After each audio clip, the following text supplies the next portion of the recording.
We're now live, Chair. Thank you, Laura. Good evening all, and welcome to this virtual meeting of the Appeals and Review Committee on Monday the 19th of April. This virtual meeting is being streamed as a public meeting. It will be recorded and the recording subsequently made available on the Council's website. In addition, under the Openness of Government Bodies Regulation 2014, other people may film, record, tweet or blog from this meeting. Any such images or recordings are not under the Council's control. Please note that members of the public viewing the meeting via live stream can only see the person who is speaking. Also, it takes a second or so from Zoom to switch from that person after they begin. Participants should please ensure that their microphone is muted when they are not speaking. I'd like now to confirm all those who are present and see if they can see and hear me properly. My name is Councillor John Capleton. I'll be chairing the meeting. Simon, can you confirm you can see and hear us?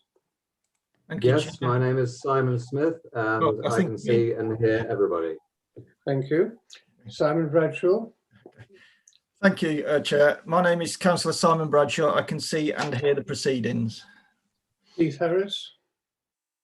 Thank you, Chair. I'm Councillor Keith Harris. I can both see and hear. Julian. Thank you, Chair. I can confirm, Councillor Howe, I can confirm I can see and hear the meeting. And Laura. Yes. Thank you, Chair. Yes. No, sorry, I was thinking Laurie. Oh, Laurie sorry. I'm trying to go alphabetically. Thank you, Chair. Yeah, Councillor Laurie Needham, and I can see and hear proceedings. Thank you. Okay. Now I need to ask to check that the officers can. Our locum solicitor, Simon Smith, you can see and hear us. Yes, I can. Thank you, Chair. Thank you. Team leader, Mark Fennell. I don't see Mark. Yes. Yes, I can hear and see, Chair. Thank you. Thank you. The senior landscape officer, Nola O'Donnell. Yes, this is Nola O'Donnell. I can see and hear. And our Democratic Services Officer, Laura Strong. Now it's my turn, Chair. Yes, thank you. I can see and hear. Thank you. Thank you. And Sally Watson. Thank you, Chair. I can both see and hear. Okay, our objectors, Mrs. Nicole Baksa, can you see and hear us? Yes, I can. Thank you. And Mr. Young, can you see and hear us? Yeah, I can see and hear you. Thank you. And Mr. McGarry? Yes, I can also hear and see. Okay, thank you very much. Now, apologies, we've had no sorry, apologies. Chair. Sorry, Chair. Did we ask Mr. Carter if he could see and hear proceedings? No, I don't think we did. Well, I can. Thank you very much. Oh yes, sorry. Yes, okay. That's Thank Mrs. Baska's representative. Thank you. Thank you. Right, no apologies received for the meeting, so we are all here and all quorate. The minutes of the previous meeting on the 17th of November. This covered the 17 Riverview, Barrow on Saw and the Vicarage, 52 Main Street, Cossington. I've read the minutes and I'm quite happy with them. So I'd just like to ask each member in turn whether they are. Councillor Bradshaw. Thank you, Chair. Happy to confirm the minutes. Councillor Harris. Thank you, Chair. Happy to confirm. Councillor Howe. Thank you, Chair. Happy to confirm. And Councillor Needham. Thank you, Chair. Yep, I'm happy to confirm. Okay, so that's everybody, that's unanimous. Everybody's happy about the minutes. There'll be no objections, so they will be signed as received and noticed. Item 3, questions and other committee procedures. No questions have been submitted, so we can go on that. Now, disclosure of pecuniary and personal interests to be stated by the members. Do any members have any personal or pecuniary interests that they feel they need to declare? No? No, and I have none. All right, then item 5, the Borough of Charnwood, 129 Rothley Road, Mount Sorrel, the Tree Preservation Order. Could I ask our locum solicitor, Simon Smith, to introduce the report, please? Yes, thank you. Through you, Chair. My name is Simon Smith. I'm a locum solicitor working as the representative of the Head of Strategic Support. And tonight I'm here to assist the committee in its determination of the application at 129 Rothley Road, Mount Sorrel.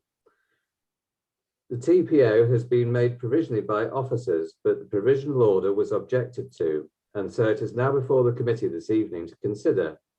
Having considered the agenda papers and listened to the debate this evening, the committee will then need to decide whether to confirm the order with or without modification, or not confirm it, in which case it will fall away once it has been endorsed with that decision. The consideration that the committee needs to undertake is whether the interest of amenity, the trees ought to be, in the interest of amenity, the trees ought to be protected, or whether the reasons put forward by the objectors outweigh the contributions the trees make to the amenity of the area. And I will now pass back to you. Thank you, Chair. Thank you. Thank you, Sam. Could I now ask the Senior Landscape Officer, Nola O'Donnell, to present her case? Hello. Yes, the reason why we created the TPO was we received an application for some pre-app advice about the potential to build a new dwelling in the side garden of the address. The garden was somewhat neglected and contains a number of trees which individually and collectively provide significant landscape feature to the street.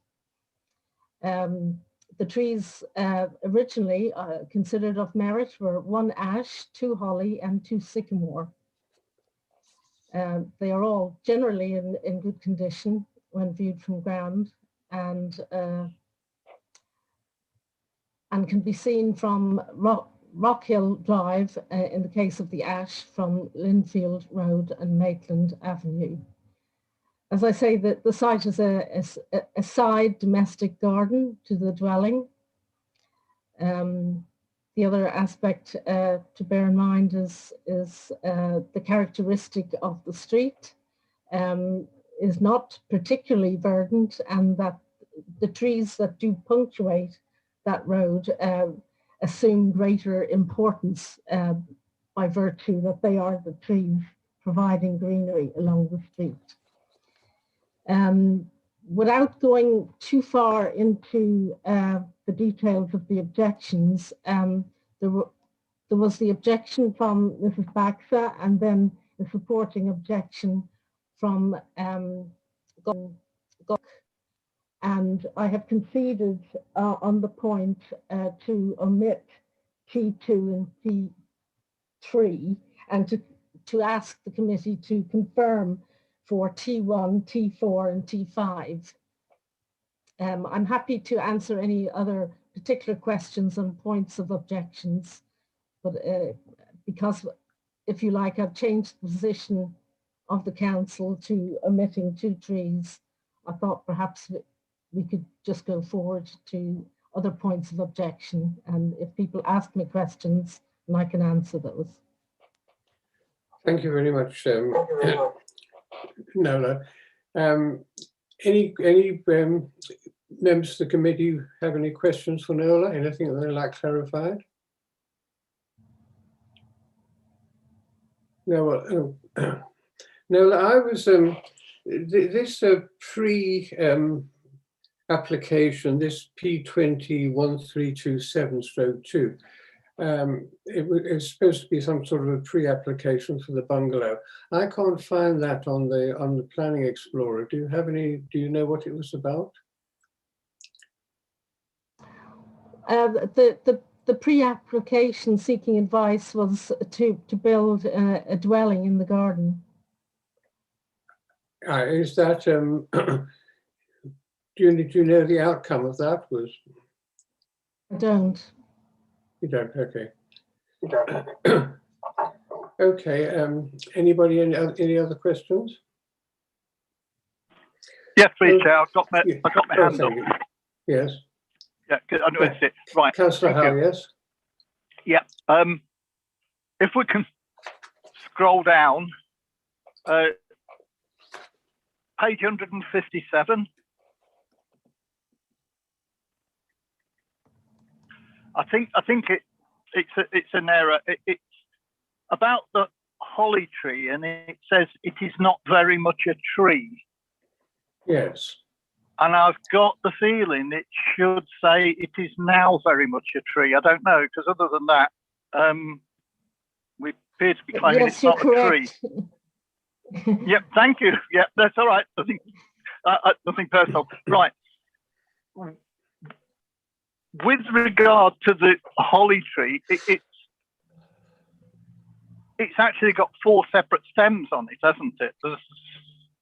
If we look at the photograph it's all right, I've got it on my computer. I have to open my computer to look at to look at the agenda. It's page 151. Sorry, let's scroll back up. Yeah. My computer's a bit slow. Yeah, I know. Well, I had the same problem. I have to open it with my password first. If anyone's looking at their paper copies of these, I think the page numbers are different, and I think it's 163 if you're on the paper. Yeah, I haven't got on my iPad. It shows that number. On my computer, it doesn't. Yeah. But, yes, I've got that. I mean, I look at this tree, and I can see that it's sort of lopsided. That the trunk of it is next to the pavement. Or sorry, the 4 trunks of it that we can see are next to the pavement. Yes. And it's spreading out sidewards and backwards. So is the implication then that if we grant the tree preservation order on this, because obviously if it encroaches the sign and the pavement, it's an offence under the Highways Act. Does it mean that every year, if we keep a TPO on this tree, that the owner's got to get permission off us to cut it back? Because you can see from the top of it above the sign that it's not the true sort of shape. It's been shaved parallel with the boundary, and the top of it's bigger. I mean, to me, looking at it, it's just a hedge that's grown into a tree. But that's me. But I can just see that it's going to need constant trimming, isn't it? It can't be left to grow. Yes, it would need maintenance to stop it. As you can see in the picture, it's encroaching on the side of the house. Yes. And yes, it would. I'm sorry, it would is it me? It's fading. Sorry? Your sound was fading, Nola. Yeah. Oh, sorry. Maybe if I turn my video off, that might help. Okay. Can you hear me? Yes, Yep. can hear you. Okay. Yes, the tree would need management. How regularly? I would not think it would need very much regularly, but it would obviously you need to provide 2 meters clearance along the highway, clearance for the sign, and clearance from the building.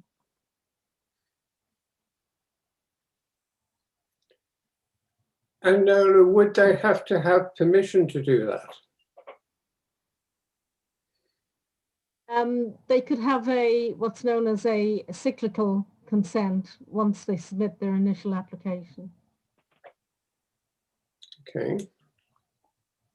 So could I ask them, would the consent allow them to trim the, you know, are we saying it's got to keep the form on that photograph, or are they allowed to, do you think if they applied for permission, they'd be allowed to sort of reduce the size of it?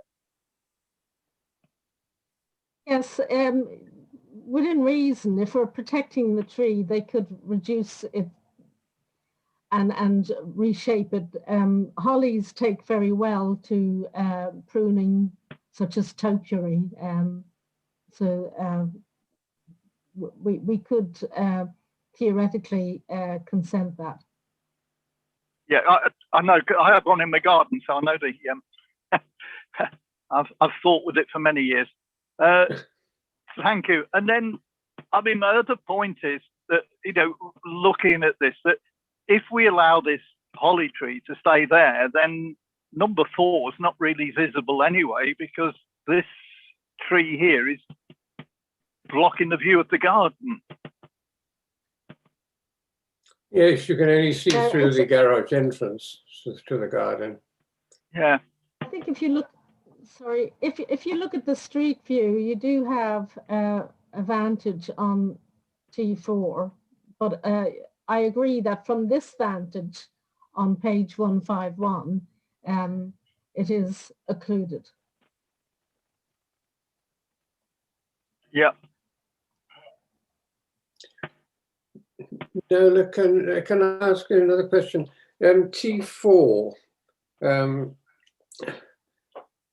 couldn't see a great deal. It's a big tree. It's a big sycamore. Now, that stands approximately, I would think, where a dwelling would go.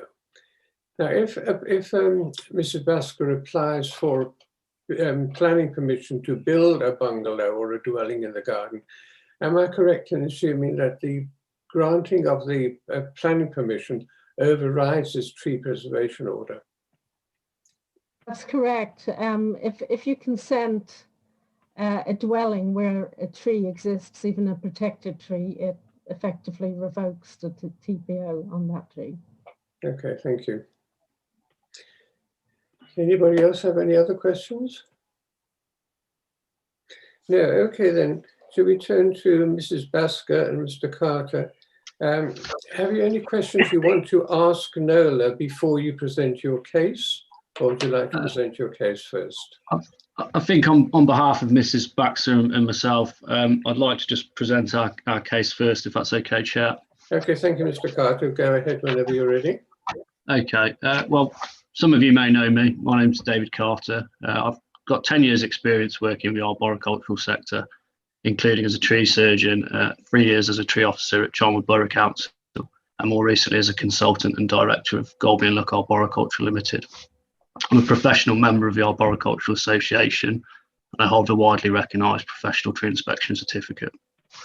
Obviously, there's a number of issues that you will have heard in the reports and have discussed some of just now. I'd like to put those comments to one side for just a moment and take a few minutes to talk through what I consider to be the key issues.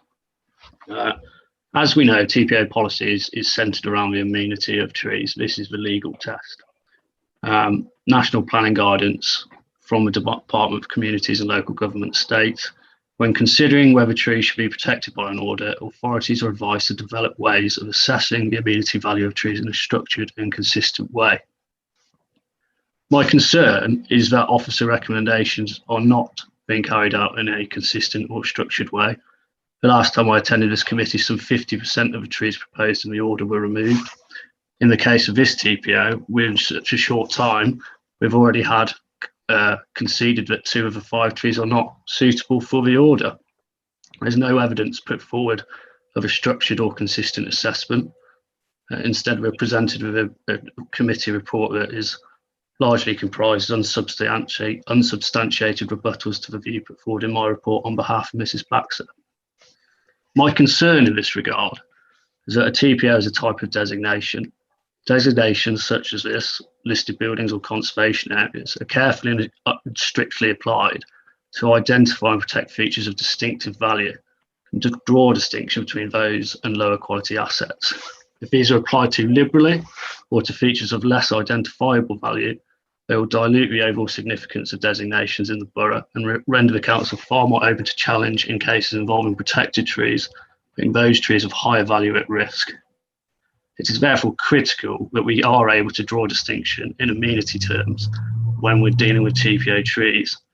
I'd like to suggest that when you perhaps think of TPOs in the borough, you might think of the trees on Swiveland Lane in Rowfleet, or indeed the trees on the green in Mount Sorrel just a short way from this site. The National Plan Guidance states that public visibility alone is not sufficient to warrant an order. You're advised also to assess the particular importance of an individual tree with regard to its size and form, future potential and as an amenity. Now, we've just heard a number of discussions around T5 for holly, in which suggests its size and form is not representative of a tree of quality. It will require regular maintenance, and it has very limited potential to offer what I described as a significant public benefit in amenity terms. You know, when you compare that to your image in your head of a TPO tree in Loughborough, or the wider district. Is that comparable?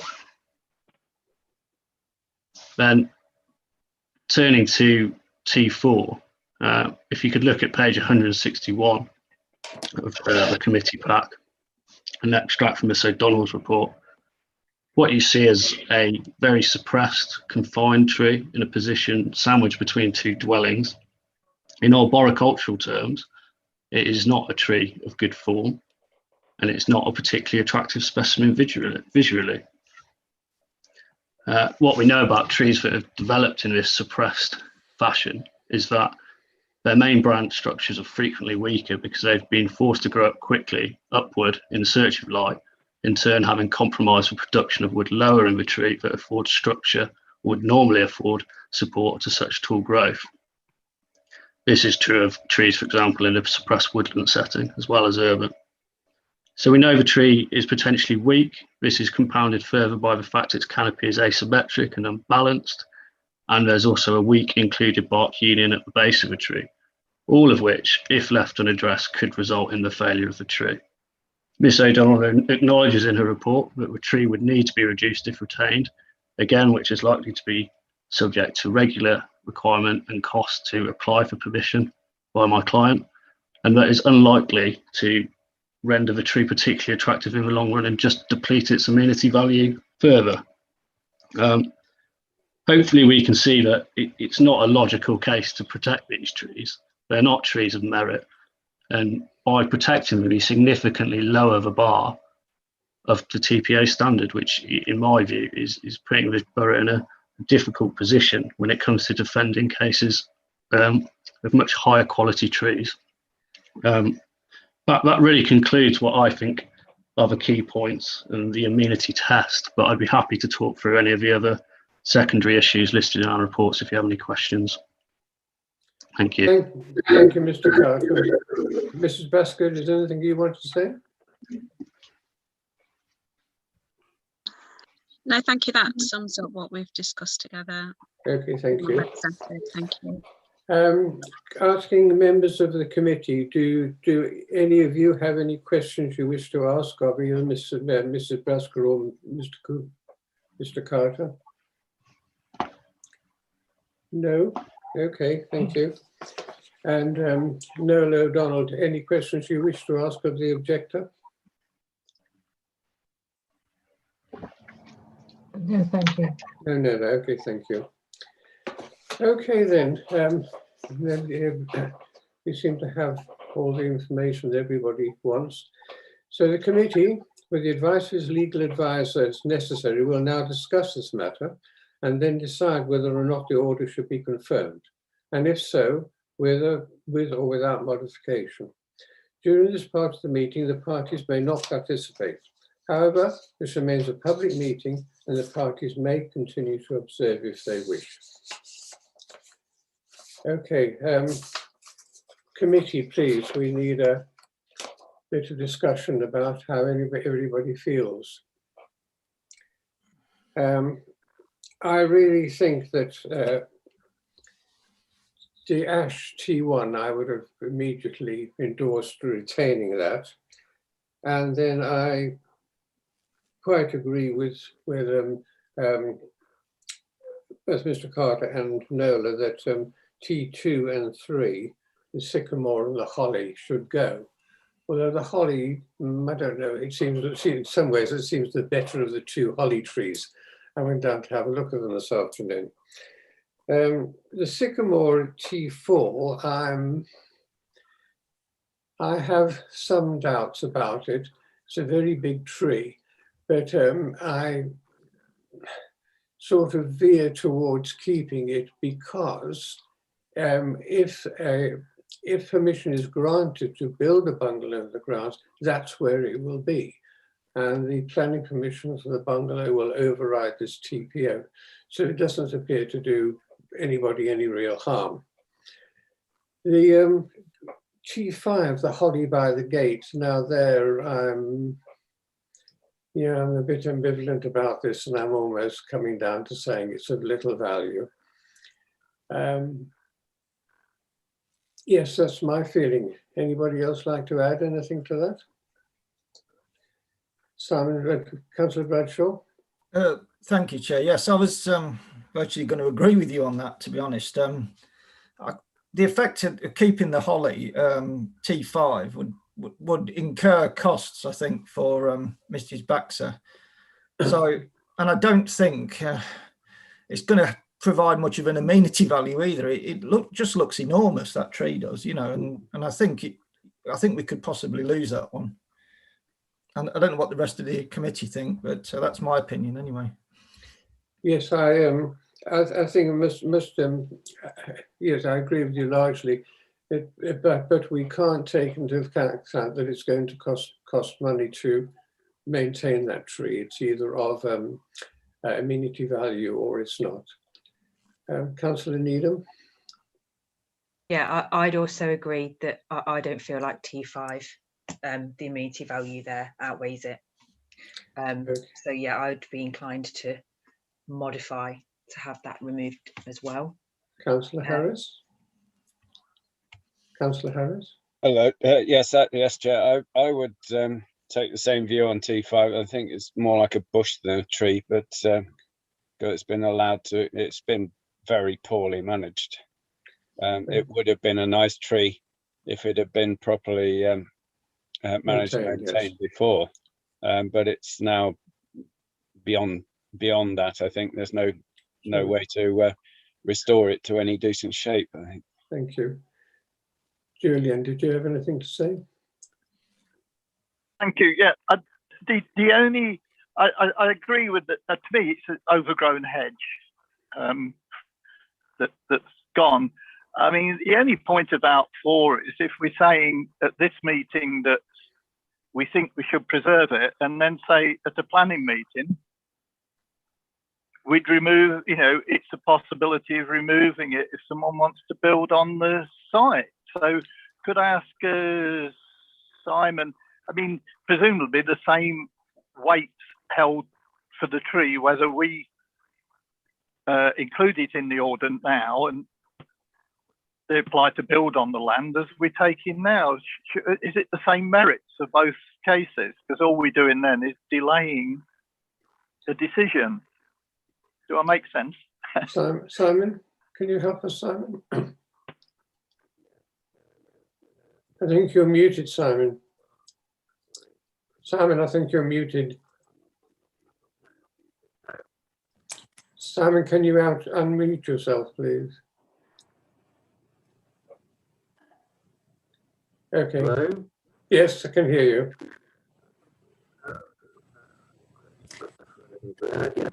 Simon, we can't hear you at all, I'm afraid. You're not muted on the Zoom meeting, so it must be something related to your microphone or your laptop.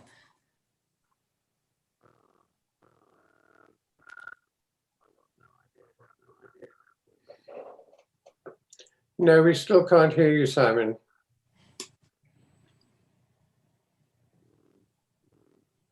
Is your microphone on? No.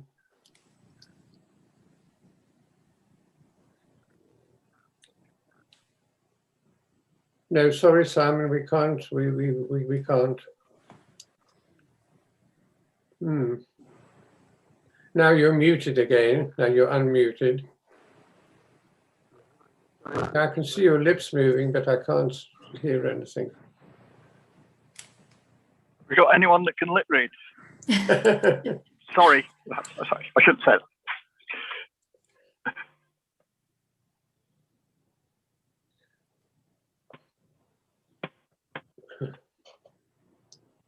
Now? Well, Simon, I heard a little noise. Try now. Yeah, so you're making very faint, sort of broken up noise, Simon. Just try again. Oh, and I've got my volume turned right up. I can just hear you, but it's very broken. Do you have a headset or anything that you can plug in? It might be the mic. They haven't provided me with one yet. Okay, do you want to try turning your camera off and see if it's your internet connection and that without your camera it's better? I'll do my best. Can you hear me? So we can hear. I can hear you a little better now without your camera. Yes. On. It's not very clear. Okay. Okay. Is the amenity of trees only. No planning considerations whatsoever to consider. When it comes to considering the planning application, you will have to consider that there are 2 protected trees on the site. But that will be a later stage, and it is only for you now to consider the amenity by the trees which are subject to the order. Okay, so the advice seems to be that planning doesn't really come into it. We have to assess the amenity of that tree. Yes, Yeah, that's not correct. saying, well, all of the trees. Yeah. Yes. Yes. Okay. If there's nothing else, anybody to add, I would like to propose that we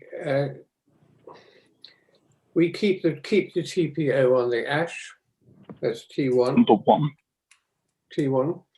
That we remove it from the sycamore, which is T2, and from the holly, which is T3, and from the holly, which is T5. So we are retaining the ash tree at T1 and the sycamore at T4. I'd second that, Chair. Second, I have a seconder. Yeah. Right, shall we take a vote on that?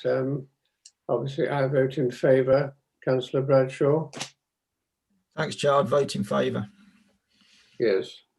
Councillor Howe? Favour. 3. Councillor Harris? Favour. 4. And Councillor Needham?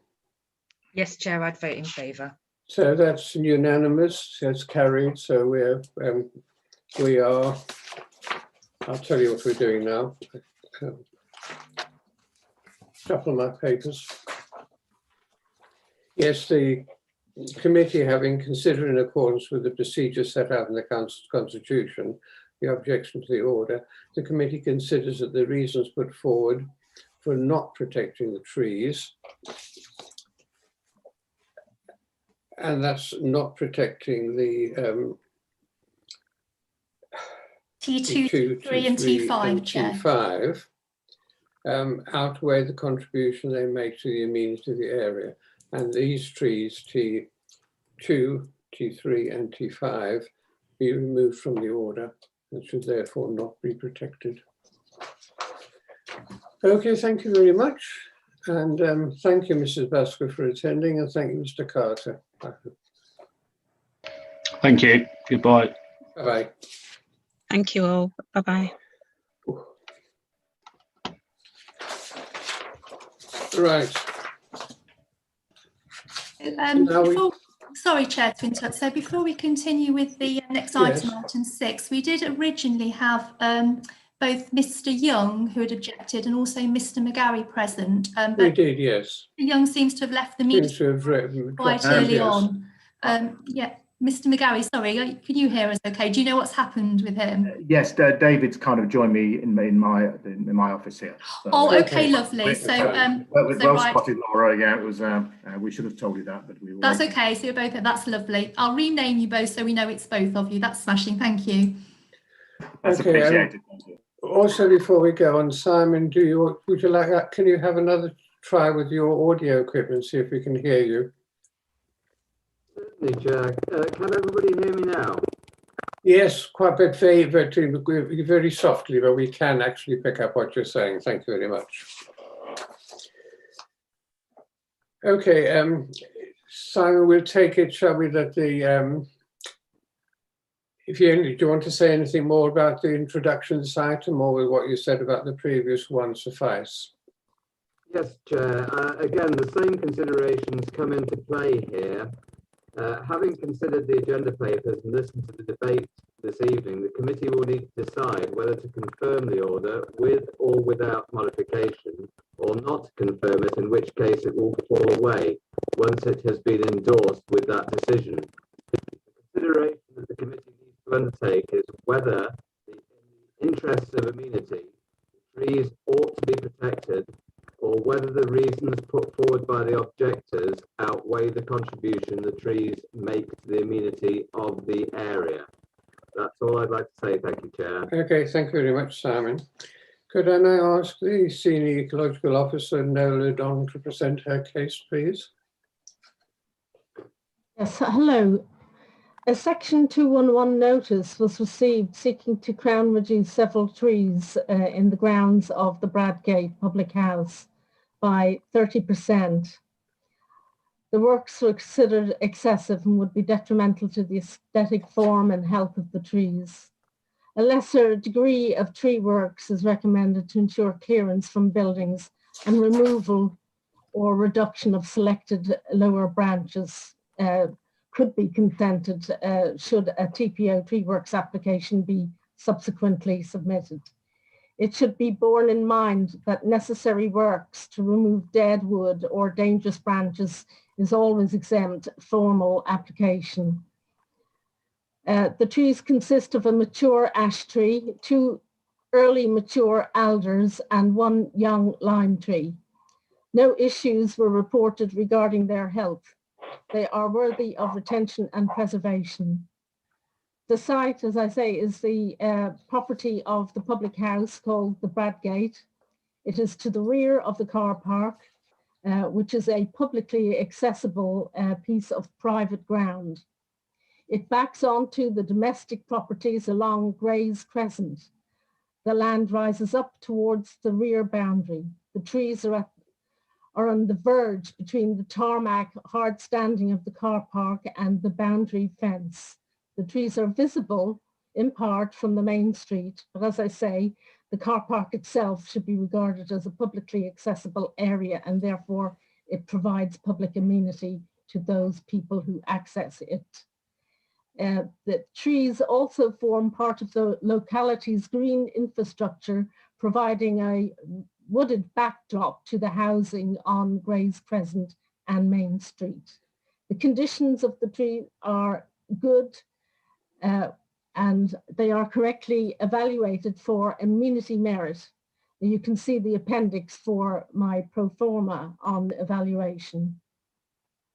The key objections relate around blocking of light to the garden of Mr. Young's dwelling. He claims his grass won't grow. The garden is 4 meters wide. The trees, he claims, are not visible from the main street or Gray's Crescent, etc. He proposed topping. He also described one of the trees as a self-planter. I responded to all those points. And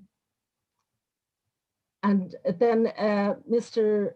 McGarry added to the objection about significant blocking of daylight, significantly overhanging his property, and that the deciduous nature of the trees causes immense drop of foliage onto several properties, killing drains and clogging drains and killing grass. My objections, my response to the objections looked at each of these points. I think it's important to realize that when we evaluate trees, that if you have a situation that naturally has a shady aspect, that is something that needs to be understood as part of the characteristic of that area. I undertook an informal evaluation of the impact of both built form in the area and the trees on solar gain within the garden. The points I made with regard to this is that the amount of shading is not solely related to the trees, but in part contributed by the buildings surrounding, and that it is a cumulative effect of shading. The garden is also shaded by its fence. I looked at and I presented some aerial photography with regard to this. The layout of the property has a very shallow garden. and that is a matter of the design and not something that the tree is creating. The visibility as the backdrop is confirmed in photography.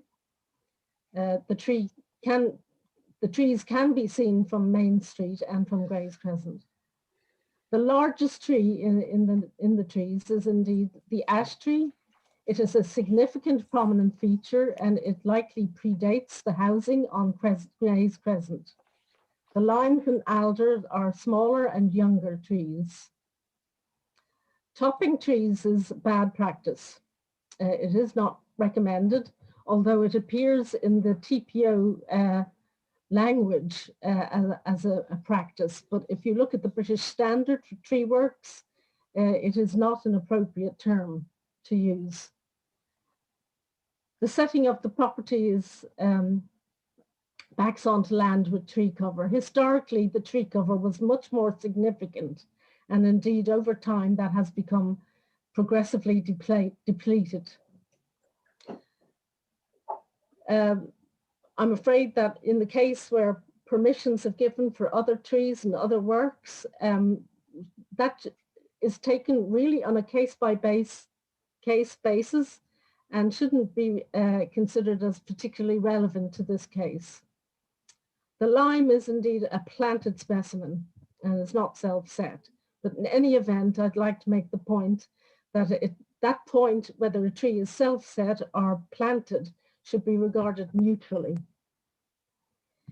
The proposal of the TPO is not bad practice. As I stated before, a lesser degree of works could be considered where clearance is required from buildings and to modify overhang. In regard to Mr. McGarry's objection, oops, sorry, my notes have scanned by too quickly. The significance and the pattern of shading is significantly different for Mr. McGarry's garden. The trees lie, the property lies to the west of the trees, and it boasts a moderately large garden.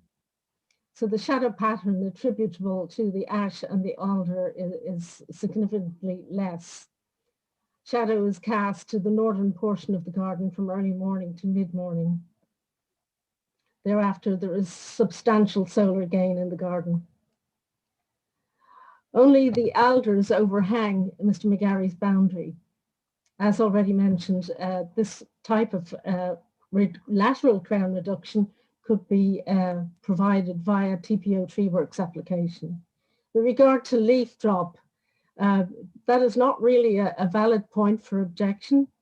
And indeed the council's tree policy and indeed Leicestershire County Council's tree policy do not yield to calls to work trees because of natural occurrence of leaf litter, seed drop or flower drop. These are natural occurrences that you have with trees. My recommendation is that you confirm the order without modification. Thank you. Thank you very much, Nola. Do any of the members of the committee have anything they would like to ask of Nola? Yes, Laurie. Councillor Needham. Thank you. Yeah, I think Nola did just explain this, but if you didn't mind just indulging me again, Nola, just so I'm clear. If the TPO stays on, then Mr. Young would potentially still be able to apply for work on the trees to let more light in, but it would need to be something that was more appropriate, such as, I don't know, the crown thinning. Would that be correct? Well, the trees, the lime tree is quite close to the extension of Mr. Young's property.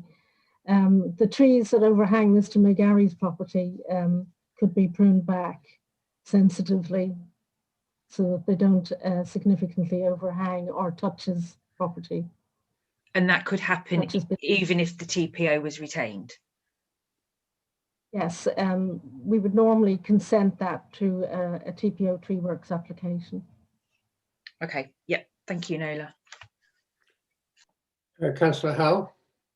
Thank you. Can we just run through? So the landowners themselves hasn't objected to the. This is my summary of it. Hasn't objected to it. If we're doing thinning, then that's only as it goes over the boundary. We would possibly give permission for thinning inside the public house grounds, but then that would be up to the landowner of the public house to do that. And the other thing is, I mean, how old are the trees? Are they at their fullest extent now, or are they likely to grow any more? Thank you. In the case of the age of the trees, I'm not an arborist. I'm a chartered landscape architect. I've aged the trees in regard to the broad age categories. The ash tree is a mature tree. The alders are early mature, and the lime is a young tree. So the lime tree could grow theoretically as tall as the ash tree. It is what's known as a high canopy species tree. The alders could also grow fairly large. I wouldn't be able to hazard a guess as to whether they'd meet the same height as the ash tree. Right, thank you. Okay, thank you. Any other questions for Nola? All right then, so Mr. Young and Mr. McGarry, if you have either any questions you wish to ask of Nola, or would you like to present your case to the committee? Okay, thank you, Mr. Chair. Yeah, I think I'd just like to just make our comments. I think obviously the team has to kind of make their decision. First of all, I think Nola's presented a very good case, and it's very clear what she's saying. And I thank Councillor Needham for the clarification of that kind of point about the thinning of the trees as well. So I think we all appreciate first of all, I appreciate the time, and thank you. I appreciate the fact that we have a council that's involved with the tree preservations. I think it is an important thing for the community and everything else. So I'm pleased about that. Myself and David obviously are. We're keen to kind of preserve. We live in Newtown, Linford for a reason, and we moved here for a reason in terms of wanting to live in a wooded area and things like that. So I think from our point of view, and there's a couple of things here that I think we just like to say is that we are talking about trees here in the back of a car park where I mean, I accept Nola says that this still has public access. It's very limited that people are going in and seeing these trees. From a main street, I think in the photograph I think it's on page 179, you can actually see that doesn't actually even show the trees because you can't see them from the main street that well, even though I agree the ash is quite a high tree. From the point of Grey Crescent, you're almost picking a photograph there, which is spot on in the point where you can see the tree. If you walk along Grey Crescent in many other ways, you can only see the very top of the ash and you can't necessarily see much of the trees. You picked a point there in between two buildings. Again, I'd like to emphasize here, we're talking about trees in the back of a car park that people hardly use. And I don't think people are wandering around the trees, I think enjoying the view of them. What happens is for as far as certainly Mr. Young is concerned, is that the trees have grown significantly in the 12 years he's been there. And I've continued to increase the amount of light that's reduced coming in. Enormous amount. The other trees, as Nola quite rightly says, many of the other trees have been removed, but I think probably for the same kind of reasons and justifications I think that myself and Mr. Young are putting forward.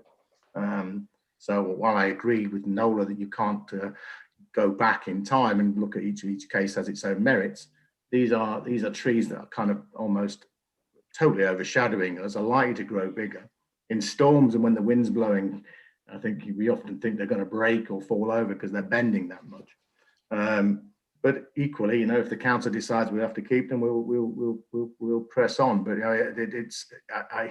my real point is here, I'd like to emphasise is that this is not a public viewing thing. I really don't agree that people can really see these trees very often.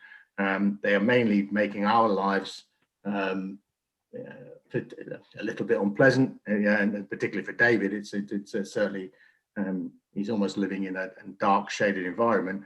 Nola's quite right. The house was built after the trees were planted, but there are many other trees being removed when next to houses when you're actually living in the dark. But I'll hand over to David now to give his points. I think my final point would be the aerial photography one, which is a good idea to do. I think when you do it, it tends to be, I think one's been done in a kind of a time of year when there's no leaves on the trees, and one's been done when there's kind of the middle of summer, I think. But you can see the kind of problems that other houses had with the trees and reasons why I think they've been taken out. And because these are not a general public viewing area, this is not in the middle of a park or something. You know, I can't see many people enjoying the trees. That's what I would say. Anyway, I'll pass over to David. Thank you for your time, everybody. Hi. Firstly, I'd just like to say we've actually been speaking to everyone. They've got no problem as such of us doing anything of this type of work. I understand that topping of the trees you kind of find is not ideal, but I've been living here for 13 years and I had sunlight in my garden and I had an enjoyable garden, and now I really haven't. The last 5 years have been really bad. I mean, I've been speaking to the pub for about 2.5 years trying to get onto this point and trying to get some help from them, and I'm pretty desperate over it. And as you can say, these trees can grow to any size. At the moment, the big tree, I don't know which one, the actual big one, the ash, it's about 2.5 times the height of my building. And when you're talking, that tree is getting on for about 6 meters away from my property. It just absolutely blocks everything. Now, I know I've asked for a reduction of 30%, but when you're talking about a tree that's 2.5 times the size of your property, it's actually very little. I'm just really desperate to stop it growing anymore and to just get a bit of light back into my garden. And I've showed and sent the CCTV. I mean, that's time dated and you can see all the times on the CCTV. My garden is just absolutely shaded, and I'd just really appreciate it if I could just get some of that back. There's comments on the lime tree. I know Mrs. Nolan says it isn't naturally planted. Well, I've seen it grow from a twig, so I know exactly it's naturally come. And I also had permission to chop that a very long time ago. The pub was going to do it and they didn't do it. And that tree actually doesn't really even bother me that much. But the other two that are massive are the real light blockers. It's been said that my extension blocks light and Scott's extension blocks light. It doesn't at all. I mean, maybe if you talk about 8 o'clock in the morning, 6 o'clock at night, yes. But I've got a lovely south-facing garden, which just isn't lovely anymore. And like Scott says, you can't actually see these trees from the main street. I mean, you get like about 1 meter as you walk past, and you can spot one of the trees. From the front in Gray's Crescent, you can see a bit of the top of the trees, but again, I'm not trying to take them down. And as you can see, all the neighbours, basically going from 2 Gray's Crescent all the way up to number 14, have had tree work done. And the reason they've all had tree work done over time is because the Bradgate do nothing to maintenance, because it's a rented out pub. They don't want to be spending the money. And I really don't want to take the trees down or get rid of them because it blocks the pub out for me. And I appreciate them being there. I'm just asking for a little bit of help just to get my garden back to how it was. And hopefully you can understand that. And that's about all I've got to say. Thank you. Thank you very much, Mr. Young. Right, does any of the committee have any questions to ask of Mr. Young or Mr. McGarry? Or of Nola? Nola, do you have any further questions? Nola? Well, if I may, I would just refer to page 6 of the Annex 3 report I drafted, just to remind everyone of the degree of depletion that has occurred to the Bradgate land in terms of tree cover.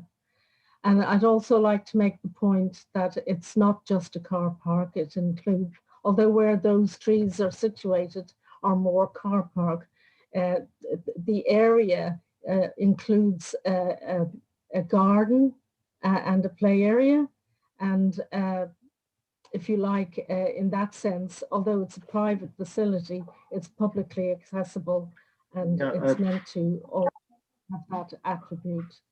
Yeah, if I could just, sorry. Sorry, Nola, Karen. Okay. Sorry, I also sent some notes to reply to the supplementary evidence submitted by Mr. Young, and I wonder if Laura might be able to share that. It could be just to on the no, that's a fair point you're making, but certainly if you went into the garden of the Bradgate and sat and played in the play area where the children are, there's actually a building blocking the view of the trees. So you can't actually see, when you're sitting in the garden of the pub, you can't actually see the tree. So, you know, I went in there, and so I spent the afternoon with my family there recently, and there's a building blocking the view from the garden. So even the people that sit in the back of the garden don't see the trees really. You know, I think that the idea this is a public kind of view of trees is that, I think, in my belief, if the councils, you know, I don't want you all running around and telling for looking at trees, but I think you'd certainly see that. I don't necessarily agree with the point that this is a really valuable viewing platform for people seeing these trees. It's people who park a car, see it, and then they walk away from it, and that's it. No one's sitting there enjoying the view of these trees because they can't see them from the garden. And just to add to that, again, we're not trying to get rid of the trees in any way. I mean, if you took 30% off a 70-foot tall tree, it's still 50-foot tall, which is still going to be, you know, 1.82 times the size of a building. But anyway, thank you. Thank you very much. Any committee members, any other further questions? Yes, please. Thank you. Yeah, Julian, thank you. Yeah, I won't raise my hand because I think I keep getting missed. Am I correct if I ask Simon? I mean, what we hear is, does the tree have protection? Do the trees have protection or not? That if we don't do a TPO, they could be removed tomorrow and they're gone. As I see it, the point seems to be is how much work is required. But isn't that the fact that that's a separate thing? If they apply to modify the tree, is that the word I'll use? That can always come back to a appeal for doing it. I mean, everyone seems to be agreed they don't want to take the trees out completely, and I appreciate that other trees have gone that maybe shouldn't have done, but that's the past. But it's just this point, as I see it, all we're doing tonight is preventing them being removed entirely. We're not preventing the work. There might be some disagreement about the extent of the work, and presumably that's open to appeal anyway, is it? Thank you. Councillor, I think maybe Nola can say whether I'm right or wrong here, but the way I see it, there is a tree preservation order on the trees, which means they cannot be removed and we cannot do any work on them. To lift the tree preservation order, it would mean that they could be removed or any amount of work could be done. I think the way, the middle way is the tree preservation order stays, so they cannot be removed or excessively altered. And then for any work to be done, a planning application has to be submitted to maintain these trees. Nola, am I right or wrong? The trees currently have the provisional order, yes. And if you confirm it, then it will continue. If you don't confirm it, it falls back to being only under the conservation area designation. Yes. It would require it would also mean that the works that have triggered the TPO could be carried out. But the trees couldn't be felled. To fell them, they'd have to submit a section 211 notice to that effect. So there would always be a level of protection, But the benefit, if you like, of the TPO is that it gives more scrutiny and control over the degree of work. Okay, thank you, And the Nola. quality of work. Councillor Harris, you have your hand up. Yes, thank you, Chair. I was just going to say pretty much the same as you've just said, but I was looking at the various options of thinning and lifting and reduction. We can retain the TPO, can't we? And specify what type or what extent of modification of the trees we're prepared to allow. Councillor, I don't think we can do that. We could leave the TPO in place, and the applicants would then have to put in an application specifying the work they intend to do. Yes, No, and if we don't confirm it, they could do what they like with them. Yes. And they don't want to reduce all of them. So I'm convinced that both Mr. Young and Mr. McGarry want to preserve the trees as much as possible. Could we make recommendations as to which type of modification we think would be best? I think that would have to come with advice from Nola. Yeah, and I think this, I appreciate the comments there, because we want to cooperate fully here. We are not going to do anything that Nola doesn't feel is right for us to do, or the council doesn't feel is right for us to do. We want to cooperate here, but we are obviously trying to look for as much flexibility as possible. I think putting a whole TPO order on it, from our point of view, is probably a little bit unnecessary. I'd like to try and keep some flexibility, and we'll work with you as we try to work with the brewery. We've offered to cover the costs of the brewery and things like that as well. So, we live in this village and we want it to be right, and we want to retain the trees. We just want to try and do as much as I think we possibly can that's sensible all round, and we all get what we want here, which is keeping the trees, but keeping them at a sensible size and in a sensible way they can mature and continue to give people pleasure, hopefully. Thank you very much. Any other councillors want to speak? Nola, do you have anything further to add? Only that a TPO gives more scrutiny and control to the type and degree of work, and it's important to realise that the Section 211 notice exists as a process to create TPOs.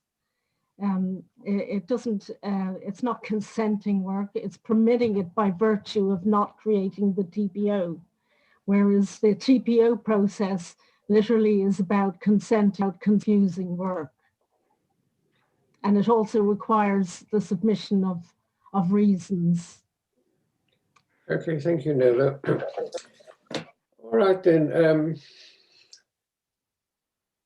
I think we can move on to our council discussions. Now, the committee, with the advice of its legal advisor as necessary, will now discuss the matter and then decide whether or not the order should be confirmed, and if so, whether or not without modification. During this part of the meeting, the parties may not participate. However, this remains a public meeting and the parties may continue to observe if they so wish. So, councillors, where do we go from here? We have to come forward with a proposal, and we need a proposer and a seconder. My thoughts are, when I drove into the car park, they do perform they do give you quite a good visual impact, and I'd be surprised if the pub really wanted them to go, but I don't think they do want them to go. I think the only way that full control can be maintained here is to preserve the TPOs, and that for their work to take place, and I really don't dispute that maybe some work needs to take place, then an order needs to, an application is going to have to be put forward to the council, and Nola and her team will either agree with the work that's proposed or refuse the work that's proposed. But I don't think in this committee we can actually specify what can be done and what can't be done. Anybody? Anybody more comments? Laurie? Yeah, I'd agree with that, Councillor Capleton. I think it seems like everybody wants the trees there. Yes. It's just that they need some work doing, so that, you know, they're not creating any issues. It's just a case of making sure that that work's appropriate. And I think without the TPO, there is a risk. And I don't think now, because the applicants, you know, I am fully confident that they do want the trees there and they don't want to do any harm, you know. But I'm thinking in future as well, especially if they're actually in the grounds of a pub. It may well be that somebody else doesn't feel the same in the future and could, without a TPO, do either fell the trees or do work that did them significant damage. So I think this is it's a good way of, controlling the works, I think, so that the trees aren't damaged in any way. Any other comments? Chair, I agree with you, Chair. I had a look at them as well. And it does say accessible by the public, not from the public highway, which and if we have to stick to the rules, that's what it says. So I agree with you. It doesn't prevent, it prevents, as I see it, prevents trees being totally removed. It doesn't stop them being worked on. It's just getting consensus about exactly what work's required. Thank you. Okay. No other comments? Well, in that case, no further comments. Thank you, Chair. Pardon? I have no in further case comments. I suppose that falls me to then as to propose that we endorse the TPOs, and in the future, of course, where work will be permitted after a maintenance application is submitted. So, could I have a seconder? I'm happy to second that, Chair. Thank you, Councillor Needham. Chair, could I just confirm, so that proposal was to confirm the order without modification? Yes. Right, lovely, right. thank you. That's right. Okay, so we've got a proposer and a seconder. We need to vote now. Councillor Howe? Councillor Howe, Chair, I'm in favour. Councillor Harris? Thank you, Chair, I'm in favour. Councillor Bradshaw? Thank you, Chair, I'm in favour. Councillor Needham? Yes, Chair, I'm in favour. Yes, and I, John Capleton, am in favour. Right, so the committee is deciding to confirm the order without modification. Having considered, in accordance with the procedure set out for the Council's constitution, the objection to the order, the committee considers that the reasons put forward for not protecting the trees do not outweigh the contribution they make to the amenity of the area, and the trees should therefore continue to be protected. Thank you very much indeed. I think that's about all the business we have to consider. So can we close the meeting and good night to all?